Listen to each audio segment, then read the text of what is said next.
joke. I wish. Not there. You look at wish. Ksubas, just so you know, I mean, I don't think Yevamos is as challenging as we're all like building it up to be. It's a very Gishmak Masechta. It has a lot of difficult parts to it, but one reward of finishing Yevamos is Ksubas. Ksubas is Gishmak. Ksubas is a Masechta that Mitzvah will get to is filled with just very accessible. I mean, some very challenging, but very accessible sugyas that are just. You can sit in it. You can. There's a lot to think about. If you have a philosopher's mind, you can really spend a lot of time in it. It's very enjoyable, very geshmak. But either way, let's talk about Yevamos. Before we get to Yevamos, let's talk about nashim. So, and I don't just mean talk about women, although I'm sure some people would prefer that. What we're talking about over here is a new seder. So we just finished the second seder of Shas, right? The brachas was a cheapie, right? That knocked out Zrayim for Gemara, and then we had a very heavy seder of Mayed. And we're Maya Jews right now, right? We've been going through all of these Masechtas. We're talking about Yontif, we're talking about Pesach, and Shavuos, and Sukkot, and Gimel Regolim, and when is my nether going to be Layachal Dvara, all these different things. Now we're moving on to a completely different sort of mindset, right? Now, again, there is some crossover, but generally speaking, it's really like an entirely new area.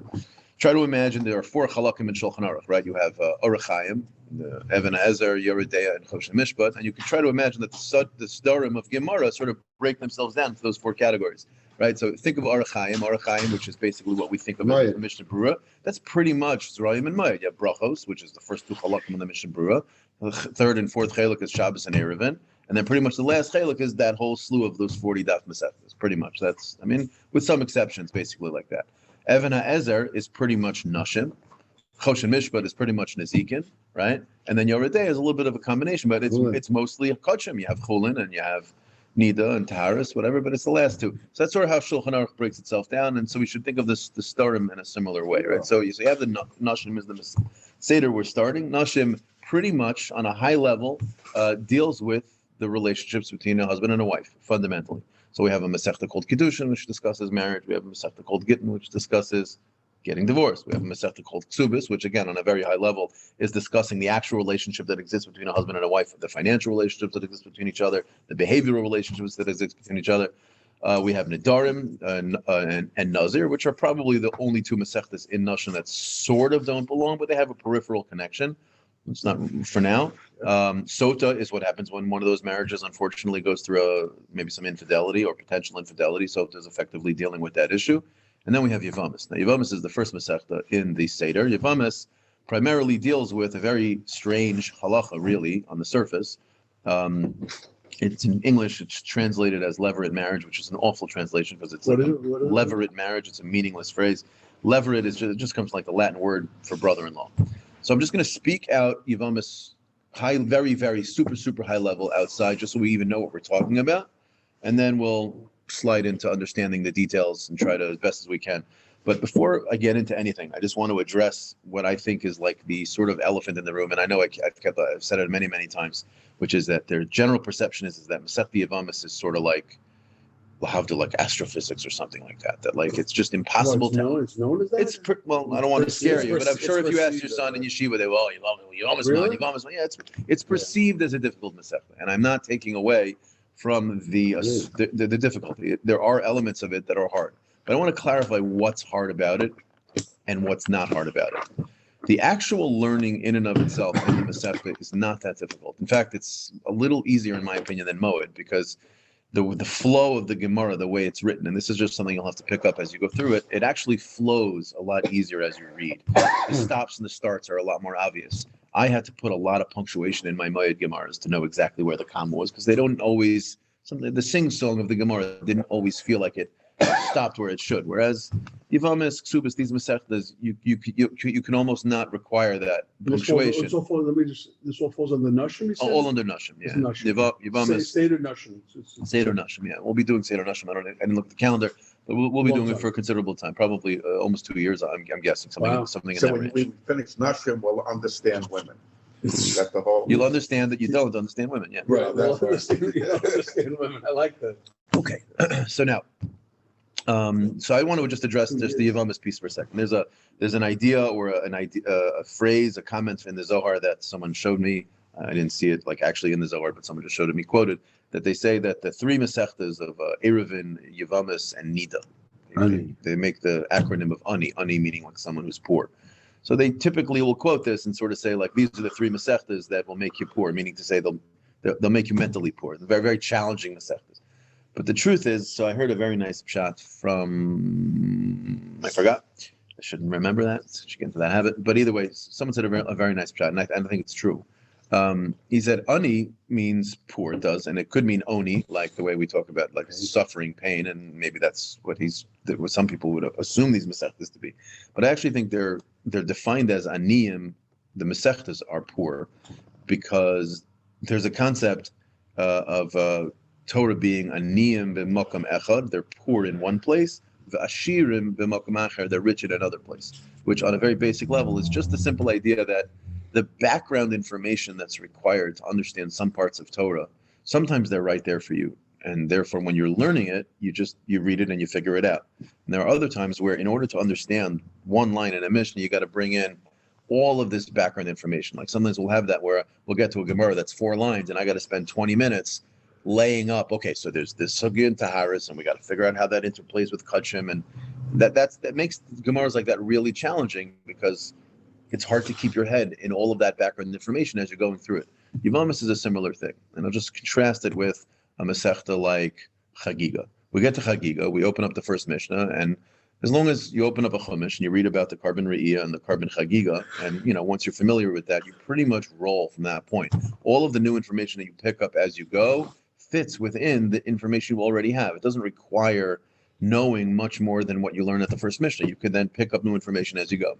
Yevamos doesn't work that way. Nida does not work that way, and certainly Eruvin doesn't work that way. It's really challenging to learn those Masechtas from the beginning without knowing the rest of the Masechta first, because you're sort of a catch-22 situation. It's like, in order to understand Yevamos, you have to understand Kiddushin, you have to understand Nisuin, you have to understand Tvisas Kiddushin, and I'm saying words here, you don't know what they mean, don't worry, we're going to explain everything. But you have to understand Ereva, Arayas, you have to understand the nature of when Kiddushin is Tofus, when it's not Tofus, what the byproduct of those relationships create. You have to understand what the mitzvah of Yibum is, what Chalitza is, what the connection between the wives are. These are all things that are complicated. They're not complicated because they're like some deep spiritual thing you can't wrap your head around. It's just a ton of info that you need to really know right at the outset. So the reason why I sort of went a little bit nuts in pushing Chagiga quick to try to free up today and tomorrow is to address this issue, because I believe if you can get the foundational ideas relatively early, the earlier you get it, the quicker Yevamos becomes a Masechta that's Yismach, and the faster you get to that point where you're not like, what's going on here? I remember when I was in yeshiva and we learned Yevamos, I didn't know this, but people would say, yeah, learn the Mishnayos before the yeshiva, like in the Zman before on Shabbos, just learn Yevamos, learn the Mishnayos, just to be familiar with the ideas. Like, yeah, whatever, I'll figure it out. I'll treat it like every other Masechta. It took me like 3 months to get it, and by the time I was like, oh, that's what Zika is. Like, it took a while just to get my brain really wrapped around what it is. And by that time, the Zman was half over, and I lost out on all of that enjoyable stuff that I could have been doing in the beginning. So for us, we're going to try to touch on some of these ideas to start with, and hopefully it's going to help us like sort of get around that issue. Okay, so let's put that to bed. One other idea. We officially start. Wednesday morning is the first day of Yevamos Daf Base. We'll probably end up starting it a little bit tomorrow because part of the Hakdama is going to require some of the stuff that's in the Mishnah. You're going to end up being very familiar with the first Mishnah by the time Wednesday rolls around. Hopefully when we read it, it'll go faster. Okay. Before we get to the nitty gritty, I just want to say one other thing about the Masechta Yevamos. Why is it the first Masechta? Everyone always talks about why does the first Masechta of a Seder, this Masechta, that Masechta. So there's a very nice idea. I think it's very simple, and it's something that when you realize it, you'll realize, oh, this is obviously the reason. This cannot not be the reason. If you take a look at every one of the Starim, the Masechtas are in the order, always, of whichever Masechtas have the most prakim first. The first parak is the one that has the most prakim. The second one is the one that has the second most prakim. This is not like a deep idea. I'm just saying, if you're ever curious, why is this in this strange order? It doesn't make any sense. The answer is, yeah, it doesn't make sense. They're just doing it in order of how many prakim there are. Yevamos has 16 prakim. Ksuba has 12 prakim. Right? If you go to Nezikin, it goes Baba Kalim has got 30 plus. It's the first. Baba Basra goes Baba Kaba, Matzi, Baba Basra. They each have 10. Each have 10. Even though the dapim are Even long. though blah, blah, The prukim, how many chapters are the same? So it's just something to keep as something to walk away with. That's, I never knew that. What's the lumdus? There's no lumdus. Margolia Siyam just says that just happens to be that's the case. The Rambam clearly doesn't disregards that, meaning because the Rambam has a whole Meiri. They're always constantly explaining why is it in this order because Ksubis mentions The Meiri has the different order. Yeah, that's another thing. Also, there's different Masoras in the order. But either way, okay. So here we are. We're learning Masechta Yevamos, which is in Seder Nashim. Who's here? Yeah. It's like a switch. It's like you see a face. How's it say? We just started. We're saying Yevamos. Yeah. We just started. Intro, the intro to Yevamos. And that is how Yevamos works. That was funny. Okay, so like this. All right, let's get going. So Yevamos, which is the first Masechta in Seder Nashim, we first have to understand some basic Nashim concepts. Okay, so we're going to start with marriage, even though Kiddushin is the very last Masechta in Seder Nashim, so you'd think it should be first, like we just explained. Maybe it's based on how many prakim there are. Let's first discuss marriage. Now, some of you guys may understand halachic marriage and some may not. Everyone might have a different level of understanding. So we're going to start from the first principles, as they say, and we're going to build up from there. Okay. So the first thing that one needs to understand is that the concept of marriage in English, that there's a Hebrew word for it, and the Hebrew word is important because it's not just a Hebrew word. It's a halachic word, and that word is ishus. Okay, ishus means the spiritual. It's the spiritual reality of marriage. When we say a man marries a woman in halacha, the yeshivish way to say it would be he made ishus with this woman. They have a connection, and that connection is an ishus. Ishus is very important. It's the substance of a man and a woman being married. He's an ish, she's an isha. They're together. That's called ishus. Now we know the general rule is. A man can have ishus with multiple women. A woman can have ishus with only one man. This is super important. It's not just a social reality Contract. that women can't keep their heads on more than one husband.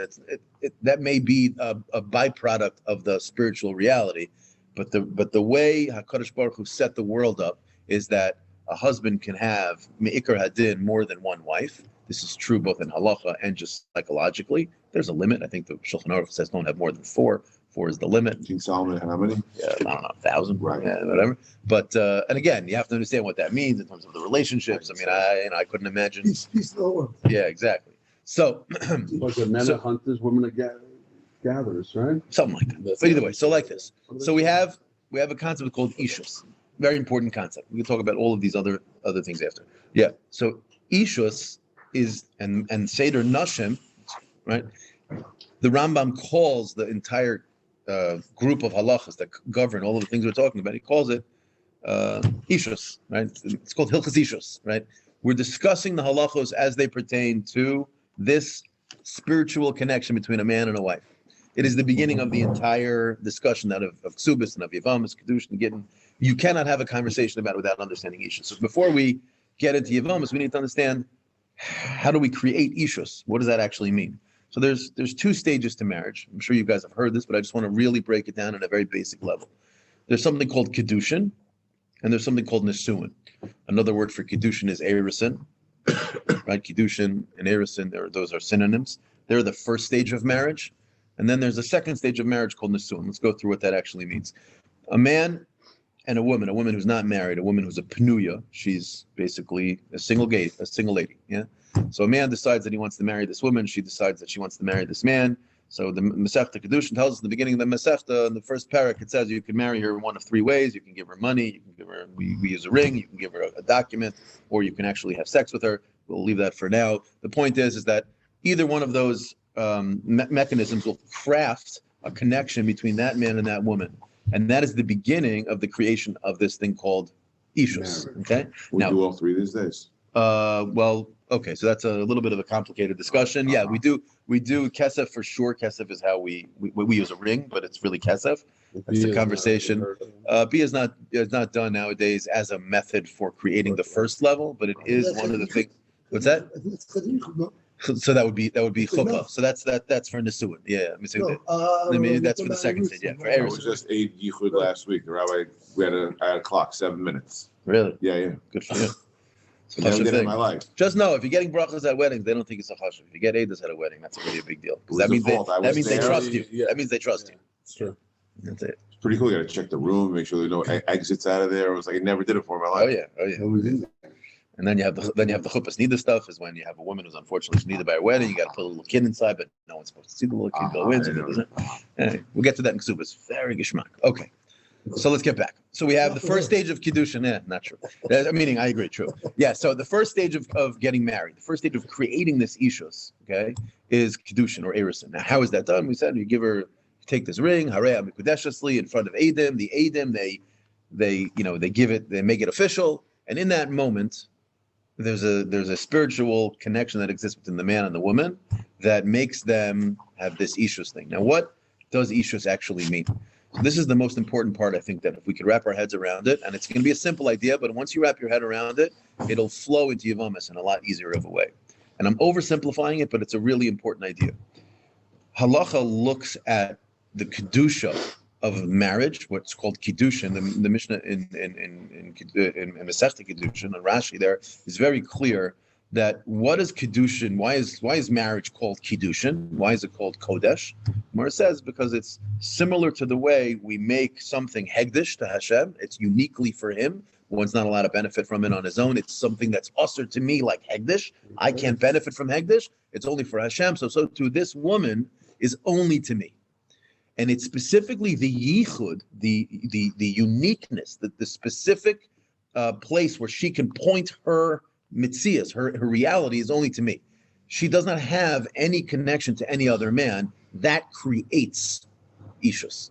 What is ishus? The best way to say it, like in a dictionary definition, ishus is prohibition on everybody else. This is specific to a woman, though. Yeah, well, ishus is only with a woman, meaning you're not marrying a man, right? Halachos, I'm saying. Yeah, meaning you marry a woman. What that really means in halacha, I mean, the whole idea of an open marriage is minei ubei. Inherently, it doesn't make sense in halacha.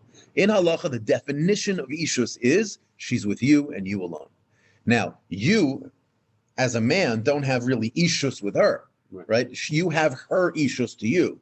You are a man. You can have a second wife, a third wife, a fourth wife. There's a place spiritually on some deeper level for a person, Yaakov Avinu, before the Torah, whatever. This today and nowadays that we don't have a second wife, which again is a very practical matter, is really a byproduct of what's referred to as a Cherem de Rabbeinu Gershom, which was instituted many, many, many years ago in the times of the, 900,000, whatever it was, after the turn of the Common Era, whatever, where Rabbeinu Gershom was from one of the earliest Rishonim, late Gaonim, really basically he put in place this rule that said, amongst many other things, you really shouldn't marry a second wife. But Meikar Adin, Min HaTorah, there's no reason why you can't. In fact, no one knows this. Not no one knows this. Very few people know this. That Cherem was put in place up until the year 5000, meaning that Cherem is gone, meaning that Cherem is no longer, at least for this halacha, no longer in place, although the minig has become that's what we do. So in a certain sense, the minig is now probably even stricter, because now it's already like a minig Yisrael Torah type thing, where it's like a neder almost, where collectively the Jews don't marry two women. Very interesting. Sfardim technically don't have the Cherem. The Cherem wasn't even said to them. The Cherem was only said to the Ashkenaz world. So they have a little bit What more. year was it? I don't know when. I don't know the exact year it was said. It was around 900,000, something in that range, and it was said for the next 4,000 until the year 5,000. But the point is, that's only something that's really like a modern creation of not having a second wife. Me'ikar hadin, a man can have two wives. Okay, so step one to create that wife is kiddushin and eris. So it's obvious if that's considered the beginning of creating marriage, it goes without saying that the moment you hand her the ring and say Harei Mikudeshesli in front of Adam, she is now usher on the entire world. In fact, she's usher to you too. But the reason why she's usher to you is not min haTorah. That's only midrabanan. That we say we want to wait for you to finish it off with the second stage. But really, the moment you make that kiddushin, you created this thing called ishus. And again, we're defining ishus as the existence of an isser that she has to everyone else in the world. In fact, so usser is that relationship she has with anyone else in the world that if she produces a child with that person, that child is, and I don't want to use a bad word, is a bastard. Meaning, we would use the Hebrew word a mamzer. A mamzer really just means a defective child because it is a product of someone being pogeya, ruining the real ishus that's supposed to exist between her and her husband by someone else coming in That's why and mamzer poaching not that. premarital sex. That exactly. It has nothing to do with it. Mamzer is specifically when Premarital sex doesn't create a mamzer. Not at all. When it's in a very colorful skill. or whatever. Yeah. We'll What get is we'll, the condition? we'll do it step at a time. Is the condition completely done once the suit? Once I don't want to go. so I'll into explain. it, Yeah, no, it's good. Once kiddushin happens, once the first stage occurs, we're going to get that, but that's a big topic here. Once we have that first stage done, she's married to you. Meaning, at this point in time, if you changed your mind, you need to get like 100%. There's not. It's not like this is not engagement. Even though you're already engaged. Even though you're only quote unquote engaged, that's a really bad word to Engagement use. doesn't really work. It's 'cause not we what don't it do is. today, What yeah. we call We do engagement it is we do it at the fundamentally fish, worthless. Right. It's fundamental. There's little something to it. There's a financial requirement, but really, Tonight, right? yeah. And even that, it's like I don't think nowadays, so, it's really. like it's People do it. No one does. I see them do it. No, they I've do seen it. Yeah. I mean, Monroe thought it was No. Do what? Tonight is the engagement. That's what we do right before the wedding. yeah. Some people do it a little bit before. It's like a financial arrangement that once you do that, you're sort of committing yourself. But let's steer clear. That's a longer conversation. So for us, we basically are looking at stage one as Kiddushin Erison. Once you have that, you're married. You're 100% married. Okay, so there's a second stage called Chuppah. There's different machlokas rishonim. We'll get to it in Ksubis. It's discussed in Kiddushin. What is the second stage? Some say it's Chuppah. That's why we do it under a canopy. Some say it's Yichud, so therefore we go to the Yichud room. Some say it's taking her into your rishus, which means you got to like give the guy a couple of dollars to make sure in the contract when you book the hotel or whatever it This is. is before Nisuin? Nisuin, no, not before. This That's is what I'm asking. Nisuin. There's Oh, that different is opinions Nisuin. about Okay. Nisuin. So Right. we have at our weddings, we try to like hit all the Right. all the opinions. So we do it under a canopy. We then shove them in a yichud room, and then we go to a hotel room afterwards because you knock it all. And there are some opinions who hold that even that's not good until you take her to your house later. So when is Nisuin actually happening? According to different opinions at different points along the way. That means there's different opinions in the Mishnah. But for our conversation, the point of that second stage is like the final nail on the coffin, so to speak. There are other halachic nafkaminas. Yes, if you're not yet a nesua, meaning if you have not yet done the second stage, there are other halachic nafkaminas which are going to be more relevant for us when we get to ksubis and to kiddushin. Nesuin is the second stage of marriage. So the first stage is kiddushin, erison. Here, harei mikudeshesli. Here's the ring. You're now married. Engaged. I'm going to banish that word because it's going to confuse us. Yeah, there's something called kiddush. That's another thing I didn't mention earlier. The faster we get the words down in Yevamos, and we're going to get to them, I'll throw them around just this. Yavam, Yevama, Zika, Zukuka, Chalutza. As soon as you start to get these words down, and right now they'll sound Chinese to you, but as we sort of go through this, as soon as you start getting these words down, again, that's going to open the Masechta up again. Would it make sense to spend 45 seconds before every daf just going over the keywords that are sometimes yes, sometimes not. Sometimes we'll be introduced. Yeah. I'd say I think On daf base at the beginning, like on the beginning, we'll get there. if there are words that are being contemplated. Yes. Okay, so let's continue. So we've understood that step one is the kiddushin. Step one is kiddushin. Yeah. Step one is kiddushin. Step two is nisuin. But effectively, what are you accomplishing with that? You're accomplishing that she's to you and you alone. That's really the primary component to ishus. Ishus, okay, that's step one. Let's now talk about arayos. What does the word arayos mean? Anyone? Anyone know what the word erva means? Illicit relationships. Yeah. So does anyone know what erva means? It's typically translated as like nakedness. There's a cover. So these are psukim. We'll open up a chumash very briefly. I'm going to go through just a couple of them. In Parshas Achrei Mos in Yud Ches, pasuk Vav, beginning of Shishi. It says like this, yeah? I'm going to read a couple. Ish el kol she'er b'saro lo sikravu legalos erev ani Hashem. It's the introduction to the parsha of all of the illicit relationships one is not allowed to have. A man is not allowed to be with the following man, women, or other. Yeah? Says, yeah, mother-in-law, whatever. So the first one. Ervas avicha be'ervas imcha. You're not allowed to be with your father? It's okay, fine. Ve'ervas imcha, your mother. Segala, you shall not reveal her erva. Well, there's no good English word, her covered parts. But it means to say you're not supposed to have a sexual relationship with her. That's what it means. Whenever we talk about you shall not be magala erva, that's the phrase where we have the phrase gilui arayos, which we come to mean as like cheating on your wife is gilui arayos, right? Sleeping with a married woman. But really, gilui arayos is any one of the list. Having sex with any one of these people is gilui arayos, comes with, at a minimum, a chi of kares, potentially a chi of misa, some of them. But the chi of kares, again, is excised from the world early, Misa means we kill you. Different types of killing. Either we stone you, we choke you, we pour molten lead down your throat. Whatever it is. The point is, some of these averas are. What's that? Alagadazachim, yeah. We toss you over a cliff and we drop a bunch of boulders on you. Whatever it is, don't do it. So these are certain relationships. Now, some of the ones that are going to be mentioned here are sort of a little bit very unlikely and uncommon. Some of them are very, unfortunately, very possible. So first one is father and mother. Okay, mothers. Now, it's not possible for your brother to ever marry your mother, right? Because you're always going to be, it's always going to either be his mother or his father's wife, depending upon how you guys are related. So this won't be one of the ones that we'll ever discuss in the context of Yibam. I'm just pointing that out as we get to it. Another one, and here's the halakha I just mentioned. Ervas Eishes Havicha. That's the wife of your father. Okay, so that's Stepmom. That's your stepmom. Yeah. The next one is Ervas Achoscha Bas Avicha, your sister, the daughter of your father.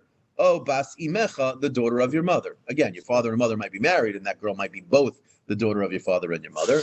Although your father and your mother might not be married anymore, and so you might have a sister that's your sister from your father, who is Related. exactly right, who has a different mother, let's say, or you might have a sister from your mother that isn't from your father.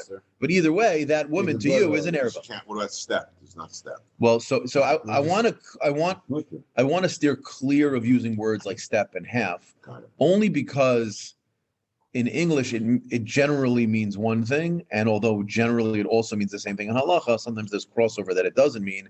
And I feel like if we can get into the habit as best as we can, I will obviously use the words that are going to best explain a concept, but I don't want to like cross over and just keep on using stepmom, stepsister, half brother when really we need more refined words sometimes to define. Like it might be a stepbrother where it's the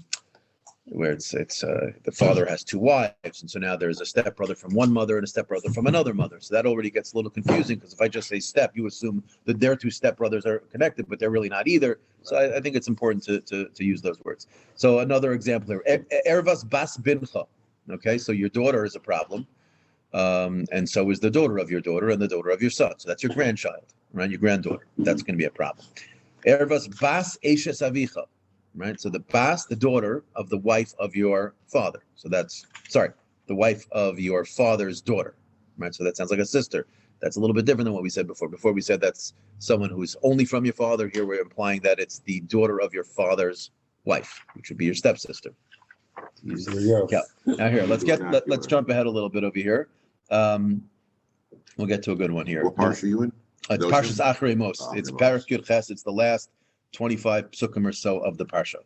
Ervas Achi Avicha, that's your father's brother. So his wife, so your aunt, both from your father's sister's perspective and your father's brother's wife. Yeah. And now let's get to the two that I think are most important for us to understand here for Yevamos, right? So we have Ervas Eishes Achicha, that's the wife of your brother. So your brother's wife's off limits.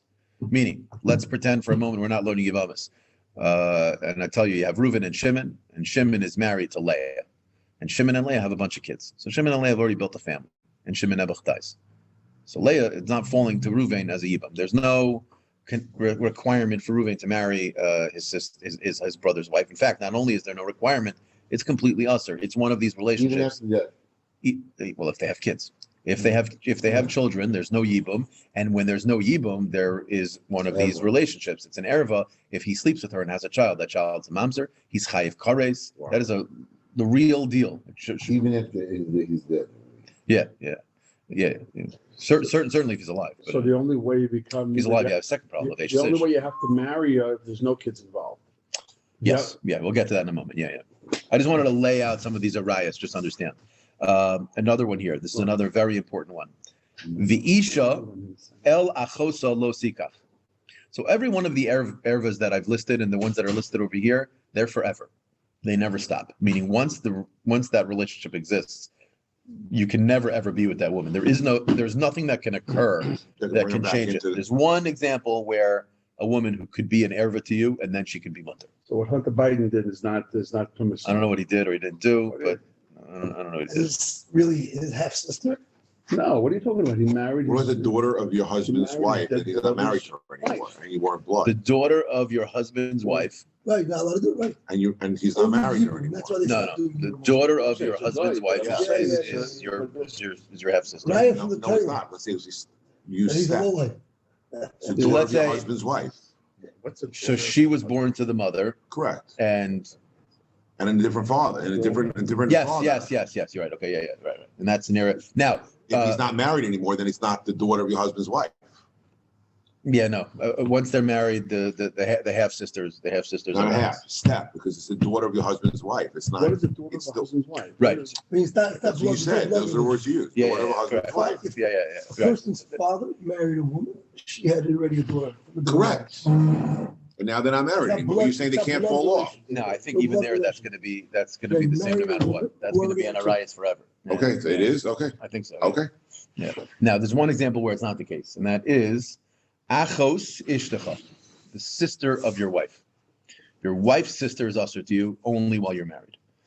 Once you're not married anymore, she's not. It's not your wife anymore. Right. That's the one example where. So it says like this. It says ervas. One second, let's spot. It says like this: "The isha el achosa lo sikach." A man shall not take his wife's sister. Litzra legalas erva. So this litzra here is going to be important for us. We'll get to the details. Okay, so list of arias. This says a second or a first marriage, right? Because in the Gemara time Doesn't make a difference, didn't yeah. matter. Okay, so step one, we explained what ishus is. What is ishus? It's the creation of an isser. It's creation of an isser for a woman to be with every other man. I say harei mikudeshly. She's now usher on the whole world like hegdish. That means she's like hegdish for me. She's my wife. We've created ishus. That ishus that exists between the two of us, right, is what is happening when you get married. The second thing is, as I just explained, there's a whole bunch of people that Kadosh Baruch Hu says, these people you shouldn't have any ishus with. Not only shouldn't you have any ishus, we'll understand it now is that you can't. There is no way. If I go over to Ervas Achi Avicha, or a Kalascha, my daughter-in-law. If I say Harei Mikudeshli to my daughter-in-law, in front of Adam, it does nothing. It's not Tofus. Okay, so what does that mean? So we talk about Kiddushin. I could do an act of Kiddushin. I could do an act of Erison. I can say, here's money. I want to marry you. Harei Mikudeshli in front of Adam. I do all the kavanas on the chuppah, beautiful thing. If the woman I'm giving it to is one of these 21 people that's listed here in the parsha, it's like turning a switch on something that's not plugged in. It's like I'm doing the act, it does nothing. Zero. Efes built nothing. Does nothing. It's because these women, these relationships are ervas, they're arayos. They come with what we refer to as a chayve krisos. That's just a fancy way of saying that sex with them leads to kares. So any one of the chayve krisos, you cannot marry them. The creation of ishas cannot exist with them for you. They cannot become your isha. They cannot become your wife. Yeah. And a byproduct of that, as we'll see in the Gemara as we move through it, is that any one of those relationships where one cannot create ishas, and again, if the whole purpose of ishas, marriage, is to build a family, right? So then that means that any relationship, sexual relationship, where someone commandeers of such a woman, right, has sex with her, produces a child with a woman who Hashem says she is not to be an isha for you, you've effectively created a defective child. That's a mamzer. That mamzerus is like a walking, talking witness to the act that was once done. Not only will that child be a mamzer for the rest of his or her life, but the child they have will be a mamzer. There is effectively no way to get rid of it. There is a tricky way to get rid of it. We're not going to talk about it now. Slave. We're not going to talk about it. It's complicated. But the point is you've effectively created something that is a walking, talking proof. Meaning they die, it's over. Okay, so that's a mamzer. A mamzer is a byproduct of an illicit sexual relationship listed here in Atremos, which are the women you cannot have ishos with. Now, again, these ideas are important both in and of themselves. We'll discuss Gemaras where we need to know this information. But you cannot begin to have the conversation about Yevamos without first understanding these two ideas. Number one, ishus, which is created through a byproduct of creating an isser. This woman is usser to everyone else. She's only mutter to me. She's my wife. Two, there's a group of women out there who Hashem says, hey, these women are off limits. Not only are you not allowed to have sex with them, But if you try to make kiddushin with them, it won't work. The child you create from this relationship is a mamzer. It's like almost, I wouldn't say this out loud because there are mamzerim in the world, but it's almost like you haven't really created a child. On a certain level, it's a defective byproduct. Obviously, it's a human being. We treat it with respect. We bring it to shul. It gets aliyahs. It did nothing wrong. I'm just pointing out that in terms of the byproduct of the act, which was you utilizing something you were not supposed to utilize. You tried to make ishus in a woman that cannot have ishus. That's what happened. That's what you end up with. Meaning ishus can only be had with anyone who's not on this list. Okay. One of the arayas that are listed here, we mentioned before, was the wife of your brother, right? And yet, we have a mitzvah called Yibum. What is the mitzvah of Yibum? So let's maybe now get to the discussion of Yibum. I think the best way to handle it is reading it in the psukim. At least the first one or two psukim. I generally hold, I've always tried to give this advice to people when they speak. The last thing you want to do, there's a couple of people in the shul I try to give the advice to, I don't know if they listen. The last thing you ever want to do when you're speaking is read. No one is interested in watching you read. No, that's different, Rabbi. Rabbi, the rules don't apply to you, first of all. Yeah. Okay. Generally speaking, just piece of advice, public speaking rule number one, don't read. No one wants to watch you read, no matter how much you think it's interesting. I see, but here we read. Yeah, it's different. I don't know why. Because we're learning together. These are the words of yeah. So I'm going to break the rule. And okay, the rule is like the pasuk says like this. The pasuk is in Kiseitze, in Parak Chaf Hey. Pasuk Hey till like Yud is the whole. Those 6 psukim oh boy. end up in this. Yeah. First pasuk. We'll read it inside. It's all right. It's a Parshas Kiseitze. It's in Dvarim at the end. Parak Chaf Hey. Ki yeshvu achim yachdav, and each one of the words here are important. When brothers sit together, yeshvu yachdav here means they're brothers from their father. Okay, they're brothers from their father, and they're yachdav, meaning they're alive at the same time. Meaning it can't be a scenario when one brother lived and then died, and then another brother was born, and they never crossed over. We're setting up the scenario for Yibum. So ki yeshvu achim yachdav, when brothers sit together, umeis echad mehem, and one of them dies. So now we have a scenario where one brother has died, uben en lo, and he has no child. Then we say, lo sihiya eshes hameis hachutza, his wife shall not be to anyone outside, leish zar, to a stranger. And again, if you understand what we just said before, is that, remember, ishus is created when there is an isser to the whole world. So what did we just say? This man dies, leaves over his wife, who he had ishus with, and it says here in the pasuk, lo sihiya eshes hameis hachutza leish zar, she is not allowed to be to anyone else. Meaning, normally when a husband dies, the halacha is a woman goes free. It's the first mission in Kiddushin. 2 ways a woman gets herself back. Either he gives her a get or he dies. And all of a sudden, this brother is dying and she doesn't go free. That means on some level, there is still some type of ishus here, even though the man is dead. We'll have to get to that. Every one of the brothers. Well, the ishus, okay, Rabbi, you jumped the gun a little bit, but yes, there's a type of ishus here. We have to clarify what this ishus is. We'll get to it. Now it says... What was that? Zika. See, you do that, and then he asks, and I'm jumping the gun. They didn't say anything. We're going to get to it in a minute. No. So there is clearly a type of ishus that exists, a man and a woman having ishus. Husband dies, normally that ends the ishus. Here, for some reason, he dies, the ishus still remains. Because what are we saying? She is not allowed to be with anyone else out in the world, even though her husband just died, because he has a brother. And rather, what does the Torah say? Yevamos, and here we're going to just to translate it to me. Single brother, not married brother. Even married. The one who just lost his wife? No, the brother. So the one who just died? What do you mean? The brother. Any brother, a brother from the father. Yeah, That's all that matters. Right. Like you have more than one. That's what I want to do. Yeah. Even if it's married. Husband dies. Only if they have no kids. Let's keep it nice and simple. We're going to start first principle, starting nice and simple. Reuven is married to Rachel. Reuven has a brother Shimon. Reuven and Shimon, let's introduce them now. We're going to get to know them very well over the next 4 months. Okay. Reuven has a wife. Reuven's wife's name is Rachel. Reuven has a brother. His name is Shimon. So now, what happens if Reuven dies and leaves his wife? Normally, his wife Rachel gets to go free now. That's what happens. It's before Mishnah in Kiddushin. For some reason, that's once the husband dies, the ishus is done. Yet here in the first pasuk over here in Yevamos, nothing needs to be done. And yet over here, what we're saying is that since Reuven has a brother Shimon and he left over a wife with no children, she's not allowed to go marry anyone. That ishus that existed between her and Reuven it's still here. It's somewhere. It exists. So what's the halacha? Yevama, meaning, in this case, Yevama means Shimon, the brother-in-law, right? Yavo Allah, he's supposed to now consummate a marriage with her. He has sex with her. Ulakacha loy isha, and now she becomes his wife. V'yibma, and now they are married in Yibum.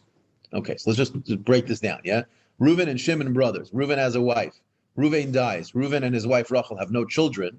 Instead of his wife going free, which is what always happens when a woman, when a woman's husband dies, she's still stuck, and that's an important word. She's stuck. She can't go anywhere. There's an ishus that exists, and the ishus is with clearly the brother.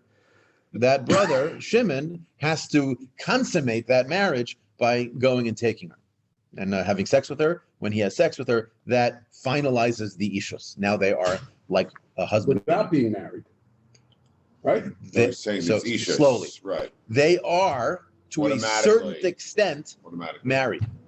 I wouldn't call it married in English, the way we would define marriage, but there is a connection of ishus. What is it? Levirate? So levirate marriage. I just looked it up. Levir. It just means Latin for brother-in-law. It just means Latin. I just looked it up on Google. Can I interject the question? Because I don't know anything about this last time. If he has two wives, okay, then he has a choice which one he wants to marry? So we're going to get there slowly. We're going to build slowly here. I know the ideas, when you read them, sound simple, but they're complicated. I want to get to that. Yes, if he has two wives, what if he has 3 brothers, 8 brothers, 12 brothers, 16 wives? Right. It gets complicated. Right. But let's the oldest one first. Yes. No, that's the brother has a no. An old wife I'm talking about. If you have one brother, and 2 wives. 2 wives. Okay. He has a choice which wife he wants. Of course. Yeah.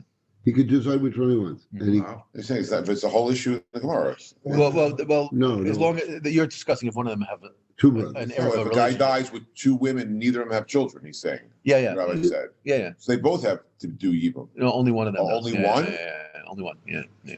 Okay. And if one of them has a child, there's no Indian either. Well, if one of them has a child with him, then he has a child. So. And there's it's not for the women; it's for the men. Yeah. I didn't know that.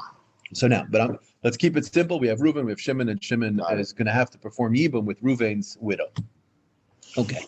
When he performs Yibum is just a fancy way of saying when he has sex with his former completely usher woman. Nothing else. Nisuin, there's nothing else? No. Well, Min HaTorah, nothing else. Min HaTorah, he has sex, they're married. Mamar. Jumping the gun. So there's nothing else that we said before. There's no Nisuin, there's no all that stuff. Now, Midrabanan, the rabbis, in order to craft a sort of socially more acceptable nature to this relationship, said the moment the husband dies, and now there are, let's say, 1 or 2 or 3 brothers, the nice thing to do is to do a form of kiddushin. So they give her a kesef kiddushin. This is called ma'amar. This has halachic ramifications. I don't want to discuss it now. We'll get to it when we get to it. Ma'amar is with any woman? With any one of the Yevamos. Even now you're a young kid. Yeah, no, that's me on your. Mian. Yeah, we'll discuss Mian tomorrow, or maybe on Wednesday. Okay, so that's ma'amar, and then there's also there's a get also. You can give a get, but we're jumping the gun. Okay, so again, so slowly, yeah. So the first pasuk here is saying everything. A man and a woman are married. That man has a brother. He dies. The brother has a responsibility to. Now I'm going to jump ahead a little bit. The pasuk says, what is he doing when he does yibum? The pasuk says, "V'haya ha'bechar," and here bechar means just the oldest brother, but really it's all brothers. Asher teled yakum al shem achiv hames. He has to sort of take the shoes. This is probably the best way to think of yibum. He is really not acting on his own. He's acting to sort of take the place of the brother. The brother's neshama, which was connected to this woman through Ishus, he's died. It's the brother's responsibility, the surviving brother, to sort of keep the name of his brother alive, so to speak. Now, it doesn't mean the Ramban speaks out that he has to actually name the child after his brother. That's not the case. In fact, the 2 cases that we have in the Torah of quasi yibum, which is the story of Tamar and the story of Rus, are both not named after the husband that died. And I'll just point out an observation that the 2 scenarios in the Torah of yibum that are mentioned are 2 fundamental relationships in the building of not only Klal Yisrael, but the building of Malchus Beis David, which is ultimately Mashiach. So on some level, the Ramban speaks out that yibum is a very kabbalistically, very difficult, very deep idea. We see it as just the halachas over here, but there's something deep happening over here when the brother is taking the place of the. But okay, so just in halacha, what are we saying? We have marriage. Marriage is ishus. Ishus is where there's a prohibition on other men. 2, we have illicit relationships. These illicit relationships is listed in Yevamos, all of the women who you cannot make marriage with. One of the ones listed there is the wife of your brother. And yet, I have a pasuk. The pasuk is saying, when a man dies, leaving over his childless wife, his brother has sex with his wife, who 5 minutes ago, if he would have had sex with her, we would have Killed him. maybe not killed him, but he's chayv kares. And if he tried to marry her, she is a human being who was listed here that if he gave her kesef kiddushin, it wouldn't work. If let's say the brother had children, let's say Reuven died and left over a wife with children, and now Shimon goes over to his former, his dead brother's, widow. Hi, I really liked you all these years, but you were married to my brother. Here's some kiddushin. I want to marry you. She says, "Oh, I love you too." Doesn't work. She is an erva. She does not have a place for that kiddushin, for that ishus to happen. And yet the Torah says over here, specifically when the husband dies without any children, all of a sudden the brother, the surviving brother, has not only a mitzvah, but can actually create ishus with this woman. And if we've explained things until now well enough, you understand that they're not actually creating ishus. The ishus has been created already. Right. It's the brother's ishus that was created. And it's only him stepping into the shoes of his brother that gives him the ability to have the ishus.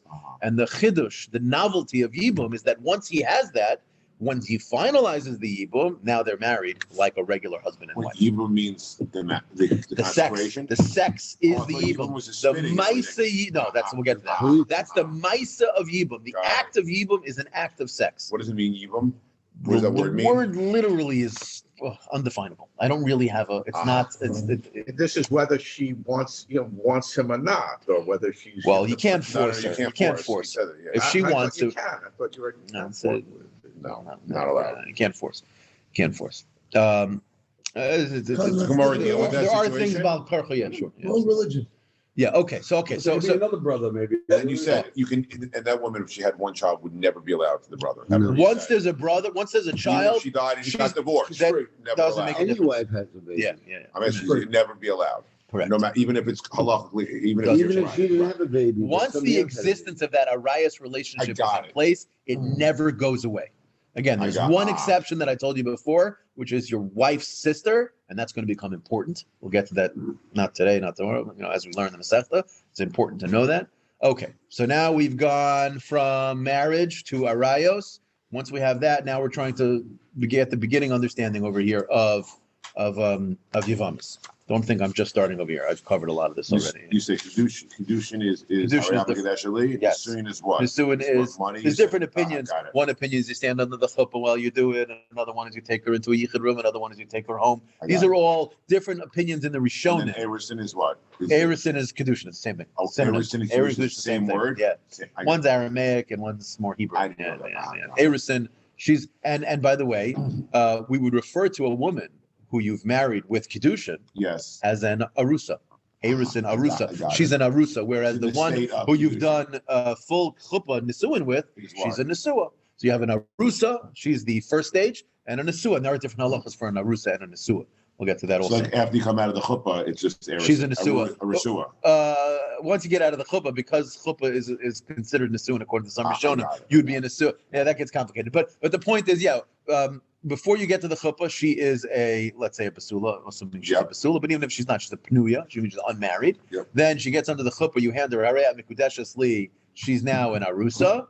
And then according to every opinion, once you come home that night, now she's a full Nesua. What about the ketubah? What part is that? Okay, so ketubah, which is again the entire topic of Masechta Ketubos, is the financial contractual obligations you have to her, and she has to you, to be honest, between the two of you in terms of how you must, what you're supposed to provide her, what she's supposed to do for you, what happens if she finds something that you get to own that. That's also very enjoyable. Okay, so we have Yevamos. Now, Gittins, we'll get to the Gittin is the second to last name. Yeah, very good, very enjoyable. Okay. Go in order, like the Masechtas? No, you said not really. They actually go sort of in a very funny order. You start with Yevamos, then you go to Ksubis, then you take a detour through the Dharma. Then you go to Gittin. You should decide what they learn first and what they don't learn first. So the simplest answer is there's a Masorah at this point. Every yeshiva has it. There's what's referred to as the Yeshiva Shemasechtas, which are typically Baba Kama, Baba Metzia, Baba Basra, and Nezikin. And then there's Gittin, Kedushin, Yevamos, and Ksubis, and Nashim. Those are the main 7. And then different yeshivas have others that they'll sort of incorporate in as well. Sukkah. Some will learn Sukkah, some will learn Pesachim, so they'll add those 2 in. Although generally that's pretty much it. And then in other yeshivas, they'll learn Kachin. But generally speaking, the reasoning as to why is, number one, there's many Rishonim on all these Masechtas. That's the real major reason. There's a lot of Rishonim on them. And it's just sort of been the thing we've studied. And so because of that, we end up having, let's cover a little bit more ground, and we'll pick up tomorrow down the road more towards the beginning of the Masechta and Saros and all that. So we've established that there is an Isser, the Isser of she's not allowed to be with other people. In Hebrew would be. We'll watch the rest later. Yeah, no problem. Lo sihiya eshes hameis 5:40 hachutza. today, rather 5:41. 541. So it says in the Torah, the first pasuk, it said, Lo sihiya eshes hameis hachutza leishzar, that the woman, the wife, says over here, the wife shall not be with any other man. So that's the lav, that's the isser, all right? And then there's the mitzvah. The mitzvah is yibum, of having sexual relationships with the widow of your brother. So we talked about that there's an ishus, okay? The ishus that we're talking about that exists between the brother and his widow, this pre-existing ishus, we're going to change the terms that we're going to start using. I've been using the word ishus because we're coming from Kiddushin, but really the word we're looking for, there's a unique word that's used in Yevamos. That's a term that is used to define this pre-existent ishus that exists between the dead brother that has now been passed over to his surviving brother and the widow. They have a relationship. That relationship is called Zika, okay? Not like the virus, Zika. Zika literally means connected. That's what it means. And we use that word in a very similar. No, to the kuf. To the kuf versus a chaf. Yeah. Yeah. This is a very good thing, by the way. They have the definitions. Oh, that's helpful. People should make. Definitely should review it. I would suggest after we're done, if you have a minute to listen to this again, if it's too long, maybe you can put it on fast speed or whatever, but definitely take a look there or wherever you find. The more you can review over the terms, it'll certainly be helpful. I just want to sort of lay out the specifics. This also has an intro, both of them. Okay, so we have this concept called Zika. Zika is what we refer to as this borrowed connection of ishus that exists between the husband and the wife that is now the brother and the widow. This Zika is going to be a major conversation in Yevamos. In fact, it's probably the biggest theme that's going to run itself through all of the Masechta, which is how far do we take the idea that this Zika is like marriage? How far do we take it? Meaning, Reuven dies, leaves over his wife to Shimon. So Shimon and his wife are now Zika. They have an ishus. They have some level of connection. How far do we take that?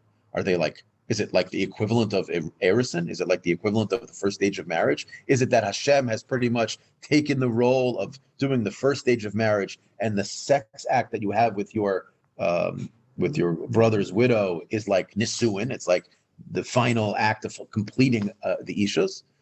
Is that what's going on here? It feels like that a little bit, but how far do we take that? That is a discussion. What's in the Gemara is going to be referred to as the sugya of yesh zika, ein zika.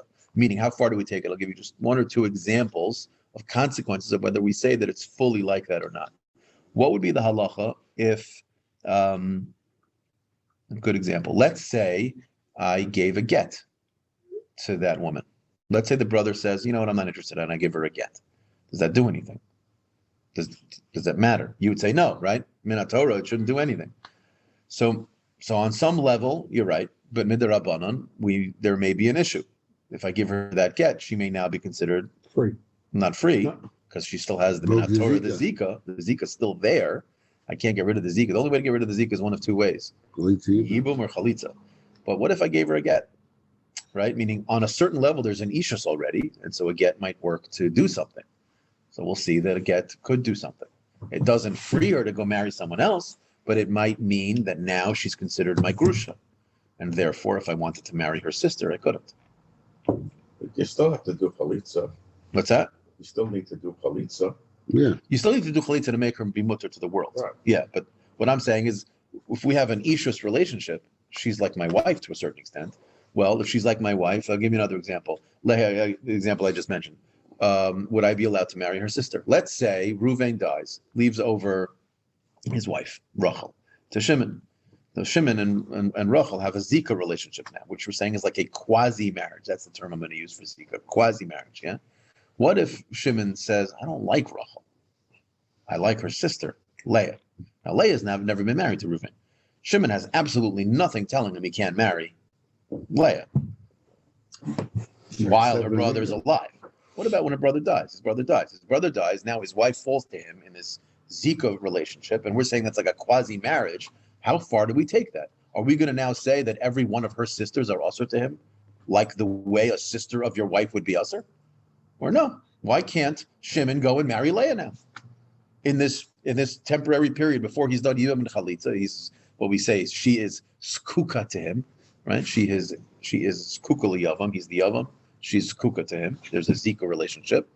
So do we say this Zika is so much of an ishus that will have these other consequences that we'll treat it no different than we would treat it as if they were actually married? Or no, is it just like a regular normal isser? She can't be with other men. She can only be with you. So along that spectrum is the question of Yesh Zika, Ein Zika. It has many nafkaminas. It's going to come up again and again and again. The more we understand this idea that Zika, which is an ishus on some level, is a fundamental component of what's happening when you have a Yibum situation, the more we're going to understand the Gemaras we'll get to when we start to discuss Yesh Zika, That's Ein the question? Zika. Yeah, of course. Point to the opinion that says Ein Zika. Mm-hmm. So why are they allowed to get married? So there is a lav in the Torah. The lav in the Torah is lo sihia eshes hamesa chutza leishzar, meaning there's a prohibition for her to be with anybody. At a minimum, it's a lav. Ein Zika at a minimum says there's a lav in the Torah. She can't be with anyone but him. The question is, how far does the prohibition of her being with him go? Another example. If all it is a lav, and I don't want to complicate matters, I said before that you can't marry a woman if she's one of these arayas listed because there is a chiyuv kares.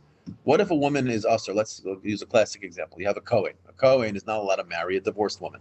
It's in the Torah. It's an isser min haTorah for a kohen to marry a divorced woman, a grusha. What happens if he says, I don't care? He takes kesef kiddushin, walks over to Harei Mikudeshly in front of Eden, says, I don't care about the halacha, and he tries to make kiddushin. Are they married? So yeah, so we paskin, they're married. We hold they're married. There's an opinion of Rabbi Akiva who holds that what I said before about Kedusha not working with these women extends to all prohibitions in the Torah. Any Torah prohibition, any chi of lav where Hashem says, lo, don't do this, don't marry her. If I made Kedusha with her, according to Rabbi Akiva, that doesn't work. We don't hold that way. We hold it's limited to just these. Only the ones that have a kares or a misa as a punishment, those women you can't make Kedushin. But if a Kohen gives kesef Kedushin to a divorced woman, it works. What is he chayav? He has to divorce her immediately because he's not allowed to be with her. But the Kedushin works. Meaning, if they have a child, all of the nafkaminas of that being married. Child is a mamzer. Well, no. Child's not a mamzer. You have it's a perfectly healthy marriage. Hello. Yeah, she needs a get. She can't marry someone else until he gives her the get. You can't do this. The kids are halal, no? The kids are halal if they have a child. We won't get into that right now, but yeah, yes, correct. So now I'm mentioning the example I just gave you before to just point out to you that you're not allowed to marry someone who the Torah says don't marry, but if you try to make kedushin with them, it works. And yet here, the Torah tells me that, let's say, I'll give you another example. You have Reuven dies, again, leaves over Rachel to Shimon. So Shimon and Rachel are Zika. They have this Zika relationship. What if someone else came over to Rachel, and made kesef kedushin with her? Does it work? On the one hand, I would say, why not? Her husband died. She's mutter to the world. The Torah says she's not mutter to the entire world, so she's not allowed to be to them. But why? Zika. Why is she not allowed to be with anyone else in the world? It's because the Torah says, lo sihia eshes hamesach chutz leishzar. That's a lav. If a Kohen gives a kedushin to a grusha, that works. That's a lav. So too it should work here. It's just a lav. That's yesh zika ein zika. If you hold zika, you hold it's ishos.